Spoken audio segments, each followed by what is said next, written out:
Biden administration is working with Netanyahu and bin Salman, otherwise called MBS, to make a deal so that Saudi Arabia can develop a nuclear bomb. We should remember that actually, apart from that completely weird discourse that it's NATO's fault that war started, it's actually now we see that NATO is expanding thanks to Russia's invasion.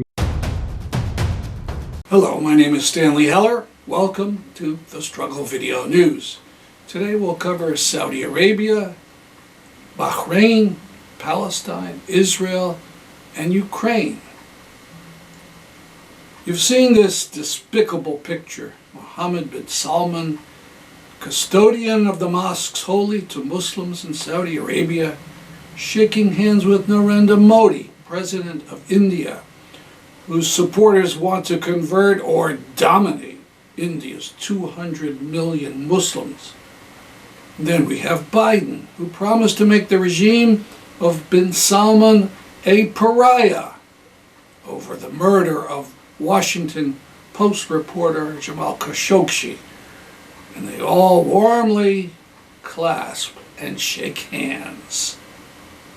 It goes much deeper than this picture. The Biden administration is working with Netanyahu and bin Salman, otherwise called MBS, to make a deal so that Saudi Arabia can develop a nuclear bomb. The Saudi royals would get permission to import and enrich uranium on their soil. The Saudis have made it plain that their goal is to build a nuclear weapon to be equal to the supposed nuclear bomb program of Iran. Netanyahu would get another tyrant locked into the Abraham Accords negotiated by Trump. And that would give him prestige to perhaps dodge his indictments and to help continue his judicial coup.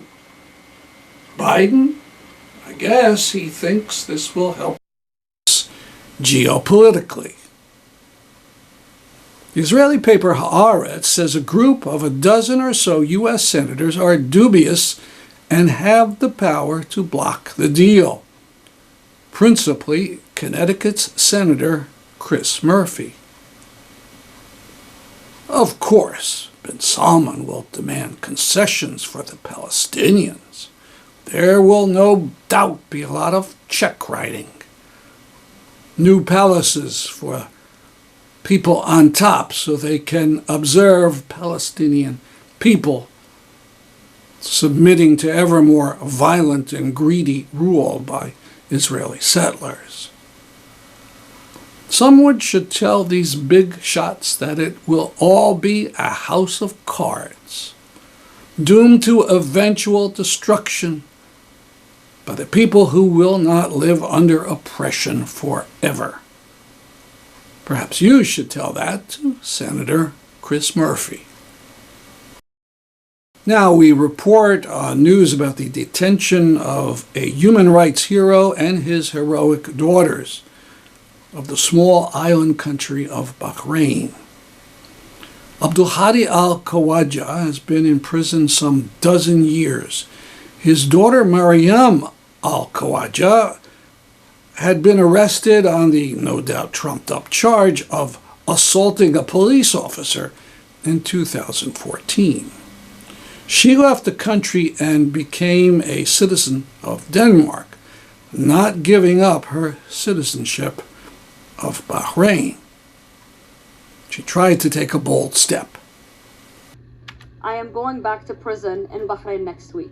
I know that going back means that I might end up spending the rest of my life in prison, but I'm doing so because I feel like I have no other options left. My father, Abdulhadi al-Khawaja, was a prisoner of conscience in Bahrain and has been imprisoned for over 12 and a half years. My father is being denied access to urgent and critical medical treatment, part of the reason why he's on a hunger strike. My father has a heart condition, which means that the hunger strike puts him at further risk of a heart attack or a stroke at any time. And I can no longer sit around and wait for that call that tells me that my father has died in prison. I am attempting to go back to try and raise pressure and attention around his case and the case of 800 political prisoners in Bahrain who are currently on hunger strike as well. I call on governments like Denmark, where my father and I are citizens, to do more to save my father's life, and I call on all of you to stand in solidarity with us, to write to your representatives, and to pressure the Danish government, the US government, the UK government, or any of your governments in the EU to step up and do more, and to put pressure on the Bahraini government to do the right thing. When I go to Bahrain next week, I will not be going on my own. There are several people who have already pledged that they will be going with me on this trip, and I hope that many of you listening to this message might choose to do the same and travel with us next week to the Bahraini airport to try and save my father's life and bring attention to the biggest hunger strike to ever happen in Bahraini history. This is another daughter, Zainab Al-Khawaja. My father letting me know this morning that he has resumed his hunger strike. Yesterday, the prison administration made promises to the hundreds of political prisoners on hunger strike that the conditions in prison are going to improve. However, this morning, and as has been the case for many months now, my father was not taken to an appointment that he had at the hospital. My father faces high risk of getting a heart attack and he needs to see a cardiologist, but he was not taken to that appointment on the 28th of August. My father also faces a risk of eyesight loss and blindness if his glaucoma is not treated by an eye doctor, and that is the appointment he had today and was not taken to. We, his family, live in constant fear that my father could go blind or could die in prison. Despite being accompanied by others, including Agnes Callamard, the Secretary General of Amnesty International, Mariam Al-Khawaja was not allowed to go to Bahrain. British Airways wouldn't even let her get on the plane. So we tried to check in here at the VA counter, and we were told that they are not allowed to board us. Despite my being a Bahraini citizen, I was told that I have to speak to Bahraini immigration if I want to get a boarding pass to Bahrain. And so effectively we're being denied boarding by British Airways on behalf of the Bahraini government, who has given them an order not to allow us to board this plane today. It's incredibly disappointing. This may have been my last chance to see my dad. They went to the Bahraini embassy in London and were turned away. You recall that a month ago we talked about an Israeli settler who had been arrested for participation in a killing of a Palestinian during a mob attack on the village of Burqa. The Israeli police said he took the gun of the person who did the shooting and buried it. He says he only did this to keep the gun out of the hands of the Palestinians. This accomplice to homicide is out on bail, only on house arrest. Richard Silverstein, in his blog Tikkun, came up with something both interesting and repulsive. This settler named Elisha Yered, who was the accomplice, was in the news in 2018. He was ringleader of a group of people who came outside of a courtroom and taunted the family, who were relatives of 3 members of the Dawabsha family who had been burned alive by a settler terrorist 3 years earlier. They yelled the most repulsive chants taunting the family. This is the man who the Israelis keep on house arrest.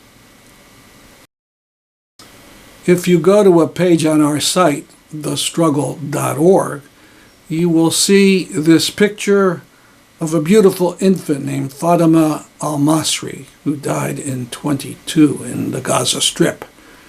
The Israelis had not allowed her to be taken out of Gaza for medical treatment. Medical facilities in the ravaged Gaza Strip do the best they can, but they're no match for services in Jerusalem or Ramallah. Middle East Eye highlighted a Save the Children report that said almost 400 children were denied exit from the Gaza Strip for medical treatment just in the first half of this year. Quote, "Some are desperately sick children who have no options other than leaving Gaza to survive," said Jason Lee, Save the Children's director in the occupied Palestinian territory. We link to the article on thestruggle.org. We've reported on attacks by Elon Musk against the ADL for complaining that hatred of Jews is running wild on Twitter. The ADL is the loyal lapdog of the Israeli government, but guess what happened this week? Netanyahu has announced he will meet with Musk during his U.S. trip. After getting thrown under the bus by his Israeli master, ADL head Jonathan Greenblatt made a statement that he still wants to work with Elon Musk. A settler supposedly looking for sheep.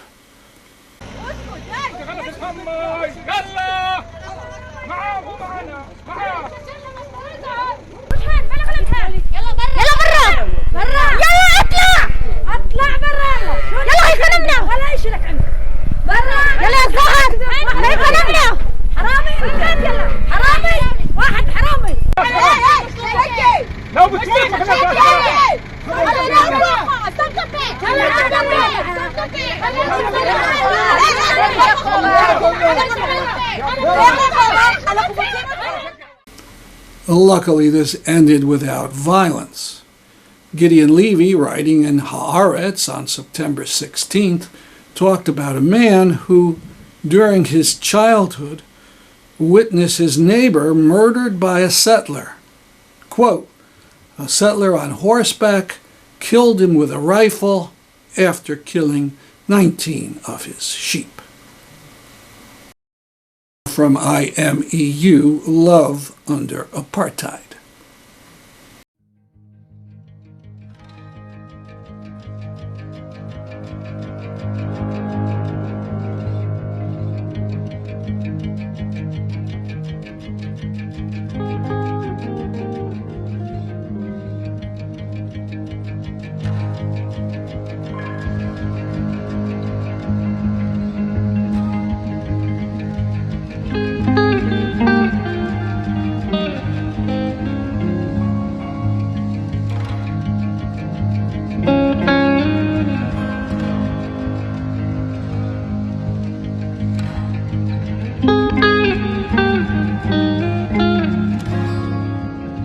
I met Lana while I was here in Acre, my hometown. I was a kind of vacation and for purpose of collecting material about my thesis in the Palestinian refugee camp in Jenin.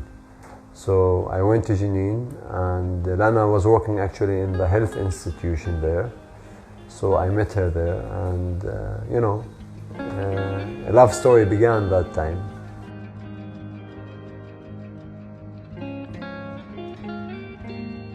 After the law was passed, actually we were not able to live together because the law has actually said that Palestinians from the West Bank, they cannot actually move into Israel even if they are married, because the law forbids Palestinians, men and women, to move to within the borders like of Israel.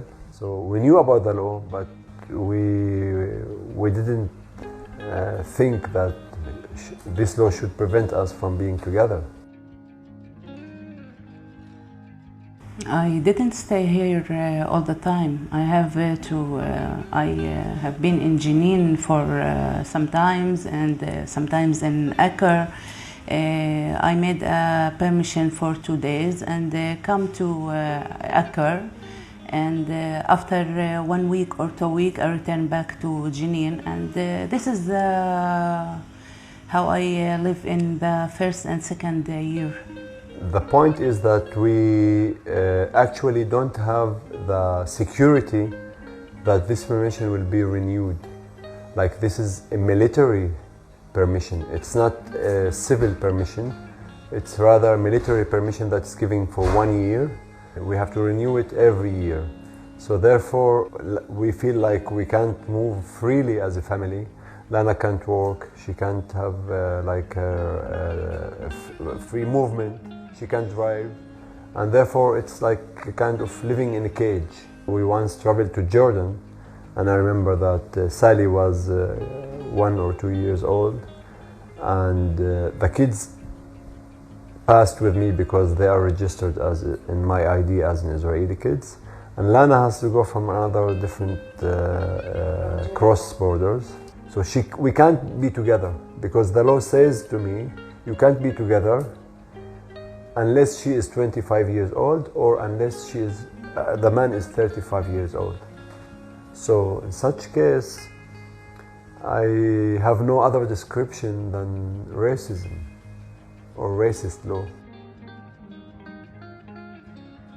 When my father goes to work on his car, our mother can't take us to school, or she can't take us on our travels in the car.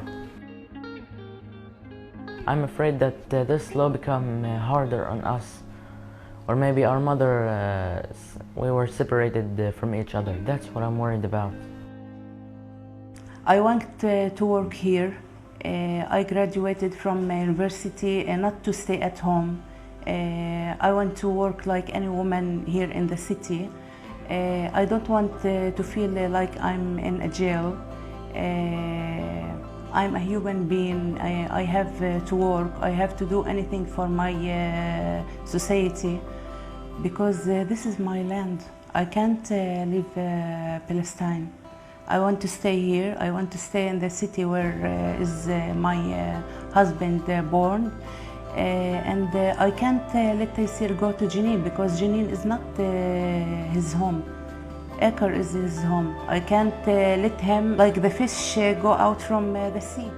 We fight against this racism because we are full of hope of better future, of being together, of better future as a family that can stay as one unit.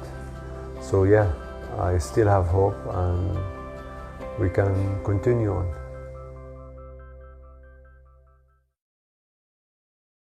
Now I talk about the thorny problem of NATO with a Polish leftist activist, Szymon Martis. Let's close, if we could talk about NATO just for a little bit. I'd say until 2022, the left in the US was nearly unanimously against NATO, seeing it as another way that the US could carry out the foreign policy of its billionaires and impose its will on the world. But what do people in Eastern Europe who will also see a Russian imperialism? What do they think of NATO? Mm-hmm. Let's start with this, that I come from a very anti-NATO political milieu. But if you would say today in Poland that we should, just leave NATO today, let's say that if someone laughed would be the best option you can really get. The problem is, again, it's also visible on the left, I would say. I see it on every discussion that we have on controversial topics. I've seen it in the discussion when we had the discussion on the cluster munition, that very much, of course, it's not 50-50, but basically there is a deep divide between the let's say the Western left. When I mean Western, I mean Western European, but also American left, and the one from Eastern Europe. And I think we can be anti-NATO, but also see that leaving NATO for countries, like let's say Lithuania, Latvia, or Estonia, today would be a suicide. nothing else, just a suicide. You can, from San Francisco, from Washington, from New York, you can have probably good intentions, but it's the same as, I guess, I think we can compare it, just to give you my view on this situation. Like, the Latin American countries are the victims of American imperialism, and we in Eastern Europe, historically, but as you can see in Ukraine today, not only historically, we were and are victims of Russian imperialism. So if we would have a realistic way of dealing with the problem, NATO wouldn't be so interesting for most of Eastern Europeans. But it is now, because there is no other way. We can, we see what's happening in Ukraine. We see the situation in Moldova. We see that countries which are outside of NATO and are close to us, and they can get closer because we are bordering with them, or they are very, very, very close, are victims of, literally victims of Russian imperialism in the worst sense, not just, political maneuvers, but plain war. So, and also one thing I just want to mention, that I think also as leftists, we can be, and we should be, if we come from this anti-NATO background, anti-NATO ourselves, but also see that there is a possibility for Ukraine, if they choose so, to be a member of any kind of political or military alliance they want, if they choose, and other countries as well. We should remember that actually, apart from that completely weird discourse that it's NATO's fault that war started, it's actually, now we see that NATO is expanding thanks to Russia's invasion. NATO is expanding, you say? Yes, Finland joined after the Russian invasion, and Sweden will join sooner or later. We are just waiting for the decision of the Turkish and Hungarian parliaments, so I think it will happen sooner or later. And and also, there is also one more thing very much connected to NATO that I hear in the campus, or is this, I call it false pacifist milieus many times, that that NATO is trying to some kind in some way to join the war, to attack Russia, and we had clearly few situations that showed that this is not just false; it's just a lie. That people who say that it's going to happen are just lying, because we had at least 3 drones that landed in Romania. What did the Romanian government, if they wanted to attack, Russia for that, they would do that. But everyone. And let's point out to our viewers, Romania is part of NATO. Is part of NATO, yes. Okay. Yes. So, and it didn't end up with anything really. And it's not just Romania. We remember the situation with I don't know, maybe some of your viewers remember the situation in Przewodów, in my region, where I live in Poland, in the region called Lubelszczyzna, which is bordering Ukraine, which actually a Ukrainian defense missile rocket landed in the Polish territory, but it wouldn't landed in the Polish territory if the Russians wouldn't attack Ukraine, and they wouldn't use the defense missiles to protect themselves, and they just, the trajectory of the missile just changed, and it landed on the Polish territory. There are several situations where the Belarusian border guards crossed the Polish territory. We have that on film, when the Belarusian helicopter crossed the Polish territory. So if NATO wanted to invade, it would invade. It doesn't mean NATO is good, but it means in this particular conflict, it doesn't, and gladly so, it doesn't want to intervene. And all this discourse that is used by the campists, NATO wants to attack Russia. is a complete lie. I don't really, living in this particular region of the world, I don't see it happening. It's just, it's just living in a different reality than those guys in the US and, who think that it's happening, because it's not. Well, thank you very much for that view on NATO and all that you've said about Slovakia and Poland. Very interesting, and we will talk more about this, I hope, at another time. Thank you for this interview, Shimon Martis. Thank you very much, and hope to see you soon.